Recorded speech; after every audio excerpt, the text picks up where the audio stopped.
During the symposium, I will present what the training system looked like in the 16th and 17th centuries based on the basic dueling pattern called reppolone.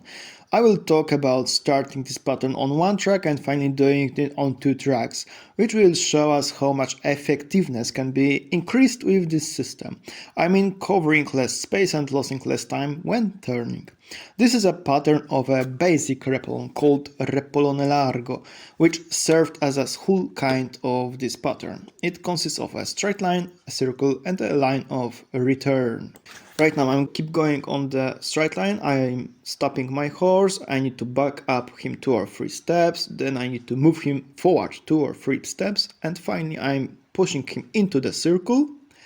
And it is important to execute 2 or 3 circles per one hand, because we need to understand it is whole kind of this pattern, and we need to at first inscribe proper lines of this pattern and proper reflexes into horse's mind. And then after executing 2 or 3 circles per one hand, I'm closing the turn and I'm returning on the straight line. Here we have a snail pattern, which is a connection between riding on one track and on two tracks.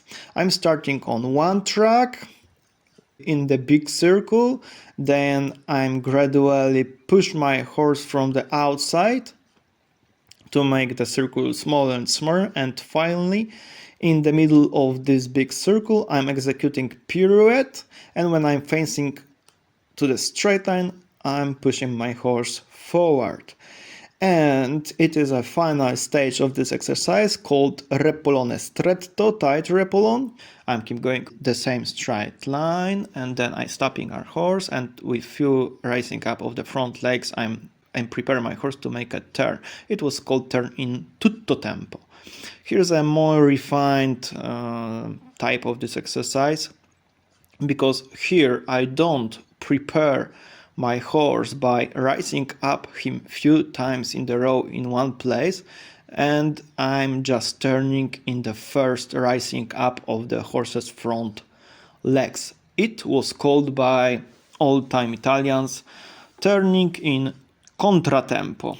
This kind of turning was the most popular and the most wanted in combat movements. Okay folks, that's all.